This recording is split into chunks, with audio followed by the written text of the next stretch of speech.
सद्बुद्धि सन्मार्ग और कार्य का संकल्प देना, अडिग रहे विश्वास तुम पर, ऐसा अंतः कर देना, मेरे हृदय में आने में तुम्हें कोई संकोच न हो। हे गुरुदेव, मुझे नज़रों से दूर कभी न होने देना। हे गुरुदेव, मुझे नज़रों से दूर कभी न होने देना। नमस्कार। गायत्री चिंतन धारा के इस सतत प्रवाह में आप सभी का स्वागत है। मित्रों, गुरुदेव का आश्वासन हमारे लिए सबसे बड़ी चीज़ होनी चाहिए। वो हमारे गुरु हैं, हमारे इष्ट हैं, हमारे भगवान हैं, और उन्होंने कहा है कि आप हमारे बच्चे हैं और हमें अपने बच्चों का पूरा ध्यान है। ये गुरुदेव के वचन है, तो उस पर हमको विश्वास करना चाहिए। और जब वो हमारे मार्गदर्शक हैं, जब वो हमारे गुरु हैं, तो हमको हमेशा इस बात का ख्याल रखना चाहिए कि हमारे गुरु क्या सोच रहे होंगे। एक बात मन में आई कि अपने आप को शिव परिवार का अंग अनुभव कर पाना, ये सुनने में बड़ा सरल लगता है, पर शायद सबसे ज़्यादा कठिन काम यही है। अपने आप को शिव परिवार का अंग समझ पाना सबसे ज़्यादा कठिन यही है। यहाँ तो कण कण में, रोम रोम में शिव विराजमान है, माता शक्ति सहित विराजमान है। तो शिव और शक्ति यहाँ के रोम रोम में विराजमान है। शिव परिवार में तो सब कुछ आ गया ना। शिव परिवार में क्या क्या नहीं आता? भूत प्रेत पिशाच, देव दानव, नाग यक्ष किन्नर। इतना ही नहीं तो पशुपति नाथ हैं हमारे शिव, तो है नी। सांप बिच्छू गाय बैल कीट पतंग, सारी नदियाँ चंद्र तारागण, सब कुछ शिव परिवार ही तो है। हम और आप, हर बोलने वाला, हर सुनने वाला, हर करने वाला या न करने वाला, सब शिव परिवार के अंग हैं। सब शिव परिवार के अंग हैं। वो शिव जो हैं, भोलेनाथ जो है, वो सबको साथ लेके चलते हैं। इसका यही मतलब, कण कण में शिव समाया हुआ है। उसी परिवार का हम अंग हैं। सब यानी एकदम सब। देखो, परेशान नहीं होना, टेंशन नहीं लेना। हम कभी शब्दों के भाव पर ध्यान नहीं देते।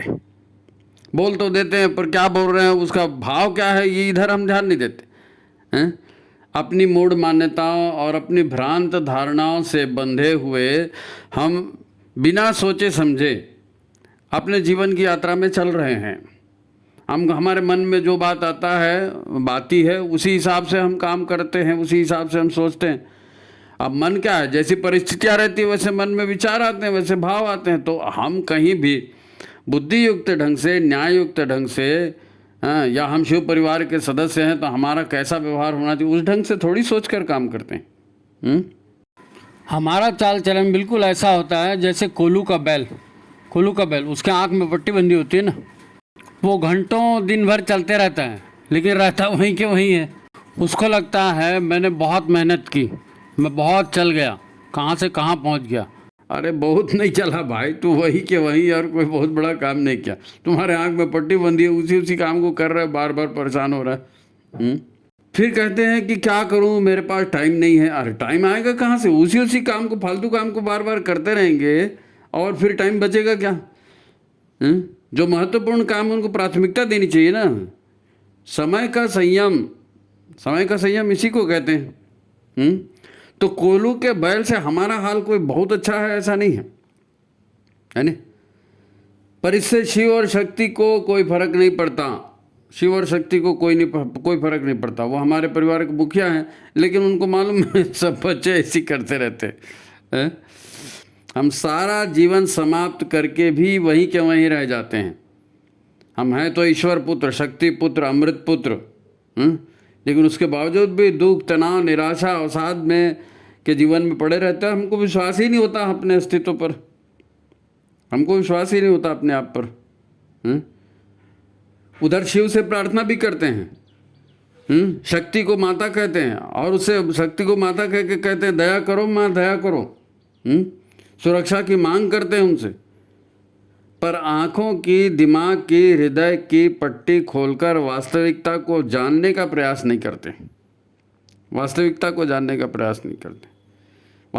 तो ऐसी है कि शिव है वही सत्य है, और जो शिव है और सत्य है वही सुंदर है। कल्याण, शिव माने कल्याण, तो जो शिव कर रहे हैं वो कल्याणकारी काम है, वो यज्ञ काम है, और हम उनके पुत्र हैं। ये बड़ा लंबा समीकरण है, ये छोटी मोटी बात नहीं है। अच्छा, फिर ये सब बिना कारण भी नहीं है, क्योंकि संसार पूर्णतः वैज्ञानिक संरचना है और इसमें बिना कारण कुछ भी नहीं होता। आज हमारे घरों में जो कुछ होना था वो हो चुका है। पिछले कई सौ वर्षों का, मैं कहता हूँ 2000 वर्षों का, 1500 वर्षों का ये परिणाम है। ये विकृति कोई एकाएक नहीं आई, लेकिन पिछले जो है ना 80-100 वर्षों में हमारी जो पारिवारिक स्थिति है, सामाजिक स्थिति है, हमारी इन दिनों जो मान्यताएं विकृत हुई हैं, धारणाएं विकृत हुई हैं, परंपराएं विकृत हुई हैं। हम बाहर से तो वैसे ही दिख रहे हैं, बाहर से हम वैसे ही दिख रहे हैं, वैसे ही चंदन तिलक लगा रहे हैं, कपड़े भी वैसे ही पहन रहे हैं, तीज त्यौहार भी वैसे ही मना रहे हैं, लेकिन भीतर में जो है स्वार्थ भर गया, भय आ गया, हम पलायन करने लगे, संघर्ष करने की प्रवृत्ति हमारी खत्म हो गई, पलायन के भाव अंदर तक भर गए हैं। लोगों ने पुराने आदर्शों को तो ओढ़ के रखा है, पर वो भीतर से बदलते चले गए। इन 80-100 वर्षों में बहुत ज़्यादा हुआ। भाई ईसाई धर्म आए, अंग्रेज आए, कॉन्वेंट की शिक्षा आई, और कॉन्वेंट की शिक्षा में उनका तो यही था कि किसी प्रकार से इनको संस्कृति से विचलित किया जाए, तो वैसे ही शिक्षा दी गई।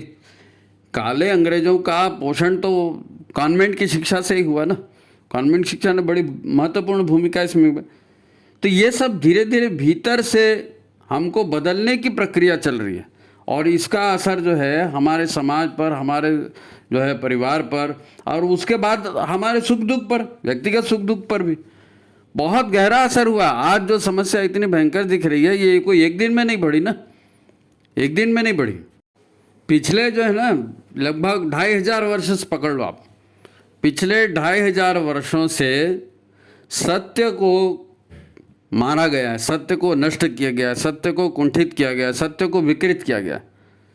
छल कपट स्वार्थ और भोग, इनको धर्म का आधार बना दिया गया कि जो हमारी बात नहीं माने उसको काट दो, उसको मार दो, उसकी स्त्रियों को उठा के ले आओ, उसके साथ ऐसा कर दो, सरतन से जुदा कर दो। इन दिनों में सत्य का जो अपहरण हुआ है, इससे भी बहुत ज़्यादा प्रभाव पड़ा है। शुरुआत यहीं से हुई। संप्रदाय को धर्म की तरह प्रस्तुत किया गया हमारे सामने में, लोगों की धारणाएं, लोगों के संस्कार धर्म के नाम पर बदल दिए। अधर्म, लूट, छल और काम वासना और इन सब को बढ़ाया गया, उसका धर्म का चोगा उसको उड़ा दिया। हमारे धर्म में तो ये चलता है जी, 4 शादियां कर सकते हो, अपनी बहन से शादी कर सकते हो, फलाना ठिकाना, बहुत सारी बातें, उस विवाद में नहीं पड़ना है अपने को। मगर ये एक लंबी परंपरा है जिससे अधर्म बढ़ा है, हमारे भीतर के संस्कार घटे हैं, हमारे भीतर में भय और कायरता आई है। ये सब अचानक नहीं हुआ है, बिना कारण भी नहीं हुआ है, बिना कारण भी नहीं हुआ है। जो हमको पढ़ाया गया वही हमारे व्यवहार में उतरा ना, जो हमको पढ़ाया गया वही हमारे व्यवहार में उतरा।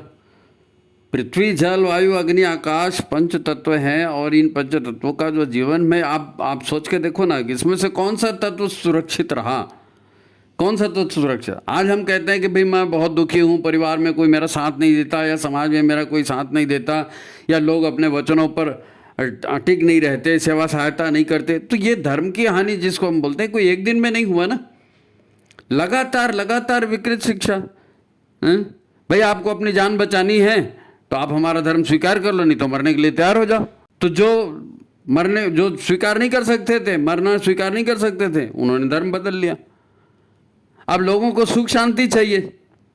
बड़े बड़े राजे महाराजे भी, उन्होंने भी आक्रांताओं से संधि की ना, आक्रांताओं से संधि कर ली। क्या ठीक है भाई, लड़ाई झगड़े में कौन पड़ेगा। उन्होंने ये नहीं देखा कि आगे चल के ये हमको भी मारेंगे, लेकिन उन्होंने किया संधि, छल के रूप में संधि की, और जब मौका आया तो किसी को छोड़ा भी नहीं मारने से, किसी को मारने से नहीं छोड़ा।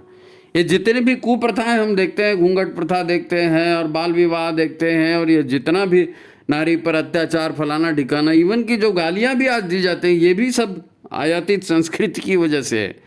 उन लोगों ने कर्म, हम लोग तो माँ बहन को देवी मानते थे जी, उनके साथ दुर्विचार की तो बात भी नहीं हो सकती थी। लेकिन ये संस्कार है ना, हमारे यहाँ 1400 साल पुराना वाला धर्म पहले आया, उसके बाद वाला उसके बाद में, उसके पहले वाला बाद में आया।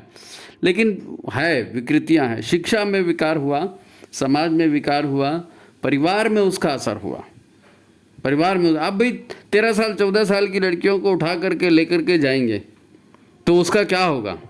एक जीजा माता थी, उसने देखा कि 14 साल के बच्चों को सरेआम उठा के ले जाते हैं, तो उसने संकल्प लिया कि भाई मेरी जो संतान होगी वो तो शिवाजी बनेगी, अब ये विधर्मियों का नाश करेगी और महिलाओं को सुरक्षित करेगी। तो उसने, अब भाई एक प्रतिक्रिया है आतंक को और असुरक्षा को देखते हुए, जीजा माता की प्रतिक्रिया है।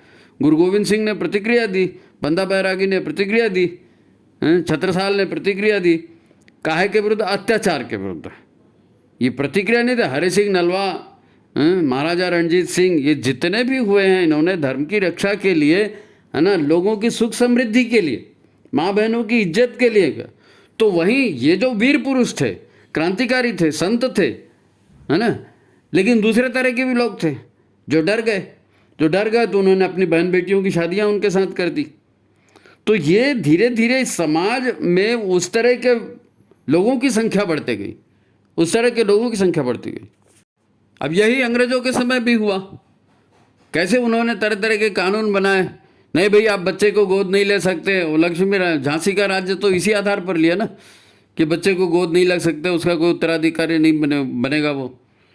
तो उन्होंने कानून बनाया। अब हर समय में, हर काल में लोग भोगों के प्रति लालायित रहते हैं और अपना पक्ष बदल देते हैं। बोलते हैं ना, जिधर बम उधर हम। तो जहाँ प्रॉफिट मिला वहाँ घुस गए। तो पहले धर्म बदलने में प्रॉफिट था तो धर्म बदल दिया, बाद में अंग्रेज आ गए तो उन्होंने संस्कृति बदलने में प्रॉफिट देखा। लाट साहब और ये बड़े बड़े पद पाना है करके उनकी चाकरी करते गए और समाज में विकृत परंपराओं को बनाते गए। विकृत परंपराओं को, क्या रे भाई क्या होता है, किसी न किसी को तो राज करना है, कौन रूप हो हमें कहानी, तो चलो अंग्रेज हैं तो ये भी राजा ही है, भगवान का रूप है। अरे तुम स्वार्थी हो, तुमको अपना जीवन देखना, भोग विलास करना, इसलिए तुमको अंग्रेज भगवान का रूप दिख गए। तो लोगों ने, लेकिन अब उसके बाद में उन्होंने, वो केवल अकेले नहीं आई ना, उन्होंने अपना उद्योग तंत्र, उन्होंने अपना शिक्षा तंत्र, उन्होंने अपनी संस्कृति सब लेकर के आए। और 200-250 साल तो उन्होंने भी राज किया ना। और उसके बाद वो छोड़ के भी गए तो काले अंग्रेजों को छोड़ के गए, वो तो उससे भी बढ़ के निकले, है ना। तो हुआ क्या, अल्टीमेटली इसका असर जब देश पर पड़ा, जब समाज पर पड़ा, तो परिवार पर भी पड़ा है। जहां हम कहते थे उत्तम कृषि, मध्यम व्यापार, निकृष्ट चाकरी, भीख समान, तो उन्होंने शिक्षा ही ऐसी बनाई कि आदमी नौकरी करे। शिक्षा ही ऐसी बनाई कि आदमी नौकरी करे, तो नौकरी करने लगे। तो नौकरी ट्रांसफर से जुड़ गई तो परिवार विखंडित होते गए। उन्होंने कहा जो अंग्रेजी नहीं पढ़ा है वो तो बेवकूफ़ है, तो लोग अंग्रेजी पढ़ने लगे। तो अंग्रेजी के साथ अंग्रेजी ड्रेस, अंग्रेजी ढंग से खाना, टेबल पे बैठ के खाना, फिर खाने के पहले थोड़ा सा एक पैग मारना, फिर जन्मदिन पर पैग मारना, फिर शादियों पर पैग मारना। मतलब शराब का भी वहीं से तो सब चालू हुआ ना, फैशन की प्रवृत्ति वहाँ से चालू हुई। क्योंकि निराधार जब बिल्डिंग खड़ी की जाती है ना बिना नींव के, तो हर तरह का उटपटांग काम होता है। अब अंग्रेजी में उसकी कौन सी खासियत थी, लेकिन अंग्रेजी को सिर पे चढ़ाया तो अंग्रेजी के साथ जो जो था सब सिर पे चढ़ते गए और उसका परिणाम दिख रहा है ना, आज भी दिख रहा। पहले एक कमाता था, 14 लोग खाते थे, अभी तो नहीं हो सकता ना ऐसा। अब तो एक पति पत्नी है, दोनों का कमाना कंपलसरी हो गया है। एक तो बच्चा है, उसको भी पालने के लिए और बहुत दिक्कत हो रहा है। तो ये विकार एक दिन में नहीं हुआ, हम जो हैं शिव परिवार के सदस्य हैं, इसका क्या मतलब है, इसको गंभीरता से सोचना पड़ेगा। हमसे अपराध हुआ है, हमने जो है शिव तत्व की, कल्याणकारी तत्व की उपेक्षा की है। हमारे करनी का भविष्य में क्या परिणाम होगा इसको हमने नहीं देखा, हमने नहीं सोचा इसको।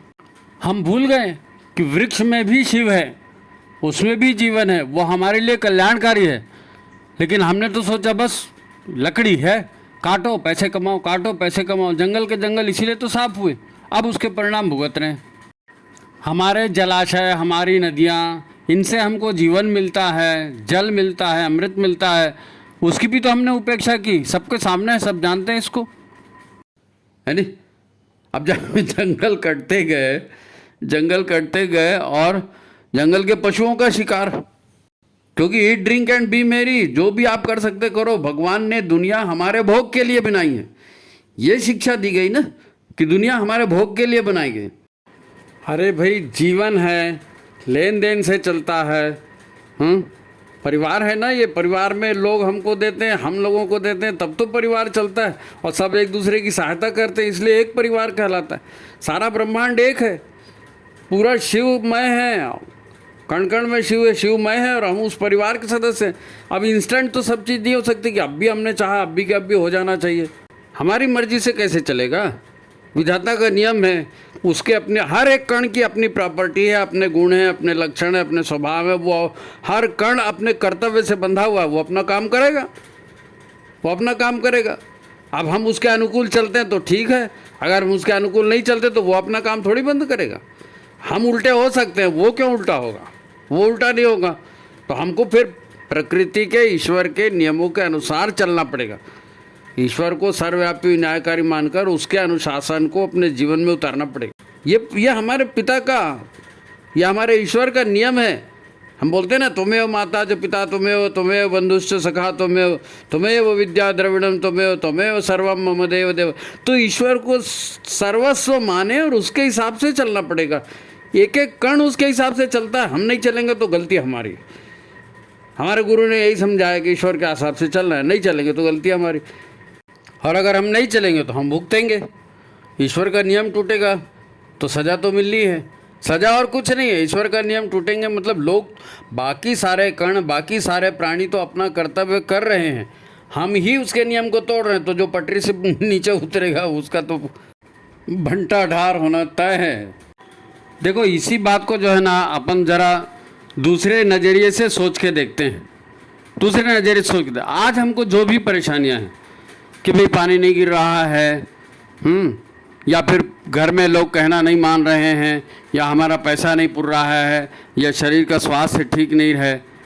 अब आप परिवार को लेकर चलो, मान लो कि भाई परिवार में पति पत्नी, माता पिता, बच्चे, भाई बहन ये हैं, ठीक है। अब जिसके साथ आप जैसा व्यवहार करेंगे वो वैसे ही तो रिप्लाई करेगा। किसी का माँ के साथ व्यवहार अच्छा रहता है, पिता के साथ नहीं रहता है। किसी का पिता के साथ अच्छा रहता है, माँ के साथ अच्छा नहीं रहता है। किसी का माता पिता के साथ अच्छा रहता है तो बच्चों के साथ अच्छा नहीं रहता। तो अगर दूसरे भाई बहनों के साथ भी आपका व्यवहार ठीक नहीं है तो भाई बहन भी आपको अड़ंगा डालेंगे, कहीं ना कहीं फंसाएंगे, क्योंकि आप उनके साथ अच्छा व्यवहार नहीं कर रहे हो तो वो आपको भी रुकावट डालेंगे। आपको जो भी शरीर विज्ञान को जानते हैं उनको मालूम होगा कि हमारे शरीर को वास्तव में हम नहीं चलाते। हमारा शरीर चलता है छोटे छोटे जीवाणुओं के माध्यम से, ठीक है। प्राण ऊर्जा से चलता है, हम ब्रह्मांड से प्राण ऊर्जा से जुड़े हैं, वहाँ तक वो ठीक है। लेकिन हमको बीमारियाँ होती हैं, कष्ट होता है, तो जो भी रिएक्शन हमारा शरीर करता है इसमें सबसे महत्वपूर्ण भूमिका हमारे शरीर के जीवाणुओं की होती है। 1.5 किलो जीवाणु लेके घूम रहे हैं हम अपनी हथेलियों में। 2 तरह के मोटा मोटी इसमें जीवाणु होते हैं, है ना। इसको कहते हैं गुड बैक्टीरिया और बैड बैक्टीरिया, गुड बैक्टीरिया और बैड बैक्टीरिया। अब सवाल यह है कि हमारा शरीर है तो हमारे शरीर में बैड बैक्टीरिया क्यों आ गए? गुड बैक्टीरिया हमको चाहिए, है ना। भाई डॉक्टर कहता है आपके शरीर में विटामिन B12 की कमी है, या आयरन की कमी है, या कैल्शियम की कमी है, फलाना ठिकाना, जितनी भी कमियां बताते हैं। अब घर में सभी लोग वही भोजन कर रहे हैं, आप ही को वो कमी पड़ रही है। क्यों कमी पड़ रही है? तो शरीर का अपना एक तंत्र है, शरीर का अपना एक सिस्टम है। हम जैसे करेंगे वैसे ही रिजल्ट निकलेगा। अब हमारे यहाँ कहते हैं ना भाई, घर में अपने जो है सात्विकता का वातावरण बना के रखो। शाम को दिया बत्ती किया करो, साफ सफाई किया करो, ईश्वर को, गुरु को याद किया करो, मंत्रोच्चार किया करो, हैं, नियम से चला करो, सब सुबह उठ के प्राणायाम ध्यान साधना किया करो, सबके साथ भाईचारे का व्यवहार किया करो। क्यों कहते हैं? ताकि घर में एक सकारात्मक वातावरण बने, एक शालीनता का वातावरण बने, देव शक्तियाँ आकृष्ट हों, ऐसा वातावरण बने। तो हमको भी शरीर को अगर ठीक चलाना है तो हमको कैसा वातावरण बनाना पड़ेगा? जिससे हमारे गुड बैक्टीरिया खुश हों, क्योंकि गुड बैक्टीरिया खुश होंगे तो वो अच्छे एंजाइम बनाएंगे, वो अच्छे पोषक तत्व बनाएंगे, हैं, वो अच्छे विटामिन बनाएंगे ताकि हमारा शरीर अच्छा चले। और यदि आप ऐसा नहीं करेंगे, मान लीजिए आप अपने घर की बात करते हैं, तो घर में यदि आप गाली गलौज करते हैं, शराब पीते हैं और खुले बाल रखते हैं और अनाप शनाप बोलते हैं, व्यभिचार करते हैं और हर तरह का उल्टे सीधे काम करते हैं, तो राक्षसी शक्तियाँ आकृष्ट होंगी, भूत प्रेत आकृष्ट होंगे, पिशाच आकृष्ट होंगे और वो आपके घर में आएंगे और वो आपके घर में फिर उनके लिए वो फेवरेबल वातावरण है ना, फेवरेबल वातावरण। एक शराबी को शराब मिले तो शराबी वहीं जाएगा, एक संत को, एक सज्जन को अगर सत्संग मिले तो सज्जन सत्संग में जाएगा। अब हमारे सोचने के द्वारा, हमारे करने के द्वारा, भाई चिंतन और कर्म से ही होता है ना, तो हम अगर अच्छा सोचेंगे, अच्छा करेंगे, अच्छा करेंगे मतलब भाई आप सूर्योदय से सूर्यास्त के बीच में भोजन कर लेंगे, ऐसा भोजन करेंगे जो शरीर और उम्र के हिसाब से, वय के हिसाब से आपके लिए सूटेबल हो। आप उतना ही खाएंगे जितना शरीर को ज़रूरत है, तो आपका शरीर भी अच्छा रहेगा, आपके शरीर के गुड बैक्टीरिया वो भी खुश होंगे, है ना। भाई आप अनाप शनाप बाहर की चीज़ें नहीं खाएंगे, बाहर का प्रोसेस फूड नहीं खाएंगे, फाइबर युक्त तो भोजन करेंगे, तो गुड बैक्टीरिया वही चाहते हैं ना। गुड बैक्टीरिया का भोजन फाइबर है, उनको आप फाइबर दो। गाय को घास खिलाओगे, गाय दूध देगी, दूध से पोषण मिलेगा। गुड बैक्टीरिया को फाइबर दो, फाइबर से वो खुश होंगे, वो अच्छे आपको एंजाइम बना करके देंगे। लेकिन अगर ऐसा नहीं करते हैं, दुश्चिंतन दुष्कर्मों से भूत प्रेत को घर में बुलाते हैं, तो ये भूत प्रेत हमारे, ये जो बैड बैक्टीरिया है, ये भूत प्रेत का ही काम करते हैं। भाई आप अनाप शनाप तेज तीखा भोजन कर रहे हैं, खट्टा भोजन कर रहे हैं, रात को भोजन कर रहे हैं, ज़रूरत से ज़्यादा भोजन कर रहे हैं, कोई दिन नहीं, कोई रात नहीं, किसी समयबद्धता का पालन नहीं, किसी अनुशासन का पालन नहीं, और फिर जो आपके गुड बैक्टीरिया हैं उनके लायक भोजन नहीं कर रहे हैं, बिना फाइबर का भोजन दे रहे हैं उनको, नूडल्स खा रहे हैं, पिज्ज़ा खा रहे हैं और ये दुनिया भर के जितने प्रोसेस फूड हैं उनको खा रहे हैं, मैदे वाली सारी चीज़ों को, तो शरीर इनको हजम नहीं कर पाता है। आपकी एक्सरसाइज नहीं होती है, शरीर इनको हजम नहीं कर पाता है, आप व्यायाम नहीं करते, हजम नहीं कर, तो क्या होता है, एसिडिटी बढ़ती है। एसिडिटी बढ़ती है तो क्या होता है, आपके भीतर प्राण का तत्व कम होता है, ये एसिड रक्त में जाता है और नाना प्रकार के उपद्रव पैदा करता है। तो इसी उपद्रव के सिलसिले में बैड बैक्टीरिया भी यहाँ बढ़ते हैं, बैड बैक्टीरिया यहाँ बढ़ते हैं, और बैड बैक्टीरिया बढ़ेंगे तो विष तत्व पैदा होंगे। भाई अच्छे बैक्टीरिया जो है अच्छे पोषक तत्व बनाते हैं, तो बैड बैक्टीरिया आपके भीतर में घाव बना देंगे, अल्सर बना देंगे, भीतर में कैंसर बना देंगे, एसिडिटी बढ़ा देंगे, गैस बढ़ा देंगे, जितनी उपद्रव हैं, कोलेस्ट्रॉल बढ़ जाएगा, ये सारा होगा, कहे से किडनी फेल हो जाएगी, है ना, पेंक्रियाज फेल हो जाएगा, ये जितने तंत्र है, ये बैड बैक्टीरिया जो है आप इनको बढ़ाओगे तो शरीर के अंगों को विकृत करेंगे। तो मेरा कहने का मतलब है, अपन चर्चा कर रहे थे कि ये एक परिवार है।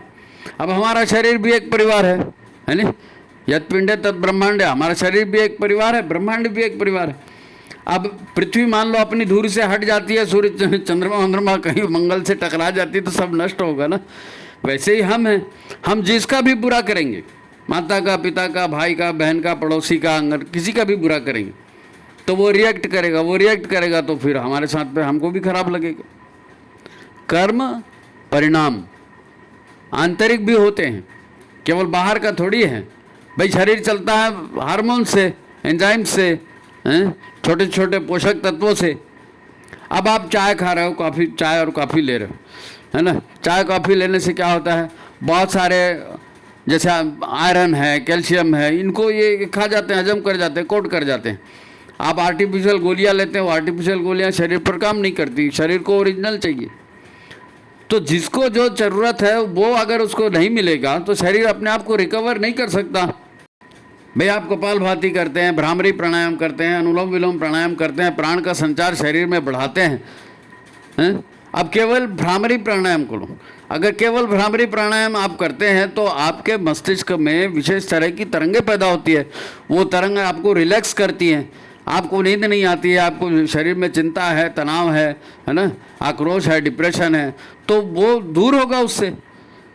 तो जो हम क्रिया कृत्य करते हैं उसका परिणाम होता है, केमिकल परिवर्तन भी होता है, जीवाणु के माध्यम से परिवर्तन भी होता है, और व्यक्तिगत यदि राग द्वेष लेते हैं तो उसका भी परिवर्तन होता है।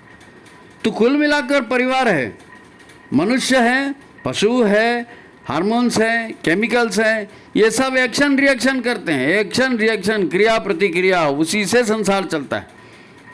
इसलिए भाई पूरा हमारा एक परिवार है। बैक्टीरियाओं को पोषण दो, आप गुड बैक्टीरियाओं को बढ़ाओ, आपकी सारी बीमारियां दूर हो जाएंगी। गुड बैक्टीरिया को बढ़ाओ, आप सारी बीमारियां दूर। इसी लोग कहते हैं ना, वो विटामिन B12 है, उसको खाना है आपको, तो अम्ली खाइए, फर्मेंटेड फूड खाइए, आपको फाइबर वाले भोजन खाइए, फलाने। आप पढ़ो तो सही, देखो तो सही, ज्ञान तो अर्जित करो। केवल मेरे कहने से नहीं है, ये संसार चलने का एक नियम, परिवार चलने का नियम। शिव का परिवार है, यहाँ एक एक कण का उतना महत्व है जी। एक कैल्शियम आपको नहीं मिल रहा है, एक आयरन आपको नहीं मिल रहा है, एक पोटेशियम आपको नहीं मिल रहा है, आप भुगत जाओगे। शरीर का एक एक कण शिव और शक्ति का ही रूप है, पूरा शिव और शक्ति का ही रूप है, उसी से जीवन चल रहा है। शिव परिवार, शिव परिवार, भगवान का परिवार है, तो हमको वो जीवन वैसे ही बनाना पड़ेगा। तेरा तुझको अर्पण क्या लगे, मेरा नहीं, मेरी मर्जी, मेरी मर्जी, मेरा काम नहीं। तेरा तुझको अर्पण क्या लगे, मेरा उतना ही है जितना मेरे हक का बनता है, जितना मेरे लिए ज़रूरी है। जितना मेरे लिए जरूर, उतना ही मेरे हक का है। सोचने विचारने का ये आधार होना चाहिए ना भाई। आप दूसरे की सहायता नहीं करोगे तो दूसरा आपकी सहायता क्यों करेगा? पारिवारिक भावना तो यही है। हमारा धर्म, हमारी संस्कृति क्या कहती है? जो भी हमको करना है मतलब पुरुषार्थ करना है। तो पुरुषार्थ हमारे यहाँ 4 पुरुषार्थ बोले हैं, धर्म, अर्थ, काम और मोक्ष। तो धर्म के आधार पर कामनाओं की पूर्ति करना, काम को धर्म की मर्यादा में रखना, काम को धर्म की मर्यादा में रखना, है ना। राम की मर्यादा में लक्ष्मण रहे। हाँ, धर्म के आधार पर अर्थोपार्जन करना, हाँ, धर्म के आधार पर मोक्ष। मैं एक आख्यान सुन रहा था और आपने भी उनको सुना होगा। हाँ, वो सुधांशु त्रिवेदी, उनका नाम बहुत प्रसिद्ध है, बहुत विद्वान व्यक्ति हैं। तो वो समझा रहे थे भारतीय संस्कृति में, और जिसको हम राम कहते हैं या शिव कहते हैं, उस तत्व को। तो उन्होंने कहा भारतीय संस्कृति में धर्म, अर्थ, काम, मोक्ष, ये 4 पुरुषार्थ कहे गए। इसमें धर्म सबसे प्रमुख है, धर्म सबसे प्रमुख है। भाई राम वन में गए तो धर्म की रक्षा के लिए गए ना, तो उनका साथ देने के लिए कौन गया? 4 भाई थे वो लोग, 4 भाई थे ना, धर्म, अर्थ, काम, मोक्ष, चारों का प्रतिनिधित्व है उसमें। तो उनके साथ कौन गया? धर्म के साथ काम गया। काम मतलब इच्छा। भाई आपका धर्म करने की इच्छा नहीं होगी, धर्म के लिए पुरुषार्थ कैसे करेंगे? तो काम बुरा नहीं है, उसको धर्म की मर्यादा में रहना है, राम के संरक्षण में रहना है। अब शत्रुघ्न है, वो शत्रुओं का नाश करने वाले भी कहलाते हैं। काहे के लिए? राज्य की व्यवस्था के लिए। वो तो अयोध्या में ही रहे ना, है ना। शत्रुघ्न को काहे का प्रतिनिधि माना गया? शत्रुघ्न को जो है अर्थ का प्रतिनिधि माना गया, क्योंकि बिना अर्थ के राज्य चलेगा नहीं, बिना शत्रुहनन के राज्य चलेगा नहीं। ये धर्म, अर्थ, काम हो गया। उसके बाद मोक्ष के प्रतिनिधि भरत जी को मोक्ष का प्रतिनिधि कहा। धर्म के काम के लिए अपने आप को स्वाहा कर का, है ना, मुक्ति प्रदान करने वाला काम। वो अयोध्या में नहीं रहे, अयोध्या के बाहर रहे और राम जी की चरण पादुका लेकर के अयोध्या का सुपरविजन करते रहे। तब तो राम राज्य बना। यदि हमको भी जीवन में राम राज्य लाना है तो हमको सबसे पहला काम क्या करना पड़ेगा? सत्य की प्रतिष्ठा। जो सत्य है, जो न्याययुक्त है, उस तरह का ही सोचना, उस तरह की ही योजना बनाना, धर्म के आधार पर ही सोचना, धर्म के आधार पर ही योजना बनाना, तब वो काम बनेगा। जो सत्य के आधारित होगा वही शिव होगा, कल्याणकारी होगा, और जो सत्य और शिव होगा वही सुंदर होगा। तो सत्यम शिवम सुंदरम, ये हमारे यहाँ का सूक्त है। धर्म, अर्थ, काम, मोक्ष, ये हमारे यहाँ का सूक्त है। जीवन ऐसे ही चलना चाहिए, तात्कालिक लाभ हानि को देख करके जियोगे तो ऐसे ही ठोकरें पड़ेंगी ना भाई। यही शिक्षा हमको ऋषि मुनि देते आए हैं, यही शिक्षा हमको गुरुदेव देते आए हैं। हमारी शुरुआत ही इस बात से होती है, असतो माँ सद्गमय तमसो माँ ज्योतिर्गमय। है, हमें अज्ञान के अंधकार से प्रकाश की ओर ले करके चलिए। हम कहते हैं ना भाई, वसुधैव कुटुंबकम, सारी वसुधा एक कुटुंब है, तो उसको फील करना है, उसको अनुभव करना है। ये केवल बोलने की चीज़ नहीं है कि सारी वसुधा एक, हर कण रोम रोम में राम रमे, हर प्राण प्राण में सीता है, कंकर कंकर शंकर इसका, हर श्वास श्वास में गीता है, जीवन की धड़कन रामायण, पग पग पर बनी पुनीता है, और यदि राम नहीं है सांसों में तो श्वासों का घट रीता है। ये हमारे जीवन का दर्शन है, ये हमारे जीवन का, ये तो हिंदी में, संस्कृत में तो ढेर ऐसी चीज़ें हैं, ढेर ऐसी चीज़। सारी वसुधा को एक कुटुंब मानती, सारी वसुधा को एक परिवार मानती है, किसी को कष्ट न देने की बात करते हैं। कबीरदास जी ने कहा है ना, मरी सांस की आँच से लोह भस्म हो जाए।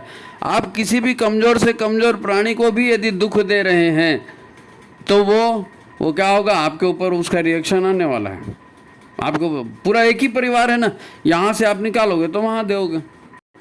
भाई हम कहते हैं ना पर्यावरण प्रदूषित हो गया है, ग्लोबल वार्मिंग हो रही है, ये सब क्या है?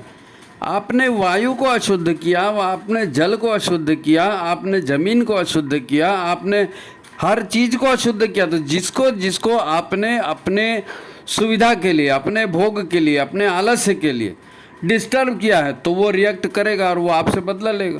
वो आपसे बदला लेगा मतलब उसमें कोई वो आपके पीछे डंडा लेके दौड़ने वाला नहीं है। बदला लेगा मतलब वो तो अपना काम करेगा, लेकिन वो करके आप अपने आप को कमज़ोर करोगे। परिवार की एक कड़ी के रूप में आप गलत काम करेंगे और आपके जीवन के साधन कम होते जाएंगे, ऑक्सीजन कम हो जाएगी, ओजोन की लेयर फट जाएगी, नदियों में बाढ़ आ जाएगी, हैं, तूफान आएंगे, चक्रवात आएंगे। प्रकृति भी जीवंत है, शिव रूप है, और हम इस शिव परिवार के सदस्य हैं। वो नामदेव जी का अपन ने पिछले आख्यान में भी डाला था, वो सबको भगवान का ही रूप मानते थे। वो कथा है ना, कुत्ता उनकी रोटी लेके भाग गया तो वो उसके पीछे पीछे घी का डब्बा लेके गया, क्योंकि जैसे मैं हूँ वैसे ही वो कुत्ता है, वैसे यत पिंडे तत् ब्रह्मांड है, एक परिवार। गुरु तुलसीदास भी ये कहते, सिया राम मैं सब जग जानी, तो कण कण में शिव है, कण कण में शंकर है, कण कण में राम है, कण कण में जगत जननी माँ है, या देवी सर्वभूतेषु मातृरूपेण संस्थिता, नदी रूप में, कितने रूपों में रह रही है। तो इन सबको, ये सब कहने की चीज़ें नहीं है। इसके हिसाब से अगर हम जीवन नहीं जीते हैं तो डिरेल हो जाता है, जीवन जो है पटरी से हट जाता है, और पटरी से हट जाता है तो उसका नुकसान हमको होता है। तो भोगों की मनाही नहीं है। कोई नहीं कहता कि मकान मत बनाओ, कि शादी मत करो, कि बच्चे पैदा मत करो, नहीं। जीवन मिला है, जीना है, भरपूर जीना है, अपने कर्तव्यों को पूरा करना है, लेकिन त्याग और भोग का संतुलन रखते हुए, त्याग और भोग का संतुलन रखते, जितना जरूरी है उतना ही लेना है, बाकी यज्ञ कार्य में लगाना है, लोगों के हित में लगाना है, लोगों के हित में लगाना है। यज्ञ रूप प्रभु हमारे भाव उज्ज्वल जी कीजिए, छोड़ देवे छल कपट को मानसिक बल दीजिए। यही तो प्रार्थना है हमारे, यज्ञ रूप जीवन हो जाए। आप किसी को कुछ दे थोड़ी रहे हो, आप किसी को कुछ नहीं दे रहे हो, आप पोषण करने वाली शक्तियों को मजबूत कर रहे हो, ताकि आपको पोषण मिले। हैं भाई, गाय दूध दे रही है, आप उसको चारा दे रहे हो, तो कोई एहसान कर रहे हो क्या? वो आपको दूध दे रही है ना, तो चारा दे रहे हो। तो संसार से हमें जीवन मिला है, संसार से हमें सहायता मिली है, तो ये सारा का सारा संसार, सारा, और हम भी, हमारे अंदर का कण कण भी, हमारी चेतना का कण कण भी शिव और शक्ति का ही रूप है। पूरा ब्रह्मांड एक परिवार है, हम उस परिवार की इकाई हैं, हम उस परिवार की इकाई है। अब मैं मेरा मेरी मर्जी करेंगे, जो मेरी मर्जी से करके गाड़ी चलाता है, सड़क में मान लो है, अब इधर आप लेफ्ट घुमा रहे हो, राइट घुमा रहे हो, 100 स्पीड में जा रहे हो, लोगों को ठोकर मार रहे हो, खुद भी मरोगे। हैं भाई, सड़क पे चलने का नियम है, जीवन के जीने का नियम है। ये जो योग में 5 यम 5 नियम बताए हैं, ये जीवन दर्शन नहीं, ये साधना का आदर्श है हमारा। यही हमें गुरु ने सिखाया है, यही हमारे संस्कृति का सार है। आज यदि हम दुखी हैं, आज यदि हम परेशान हैं, तो ये दुख या ये परेशानियां जो है भगवान ने या किसी ईश्वर ने, किसी ने हमको नहीं दी है। यदि हमको दुख मिल रहे हैं तो कहीं हमारे से समझने में गलती हुई है, हमारी बुद्धि कहीं भ्रष्ट हुई है, कहीं हमने उस चीज़ को मान लिया है, ऐसी मान्यताएं, ऐसी धारणाएं बना रही है जो सत्य पर आधारित नहीं है, जो कल्याणकारी नहीं है, इसीलिए वो सुंदर भी नहीं है, तो हमारे जीवन में दुख आ रहे हैं। सत्यम शिवम सुंदरम, सीधा सीधा फंडा है। यदि ऐसा नहीं हो पा रहा है तो अपने आप को साधना है, अपने आप को व्यवस्थित करना है। क्या करें समझ में नहीं आ रहा है तो गायत्री मंत्र का जाप करना है, भगवान से प्रार्थना करना है, हे भगवान सद्बुद्धि दे, हे गुरुदेव हमें ऐसा मार्गदर्शन दे। गायत्री माता से हम प्रार्थना करते हैं, चलेंगे जगत जननी तुम्हारे ही इशारों पर, तो बस उनके इशारों पर चलना बाकी है। तो आप सभी उनके इशारों पर चलें, अपने आप को शिव रूप बनाएं, मनुष्य देवता बने, है ना। तो आज इतना काफ़ी है, नहीं लंबा हो जाएगा फिर।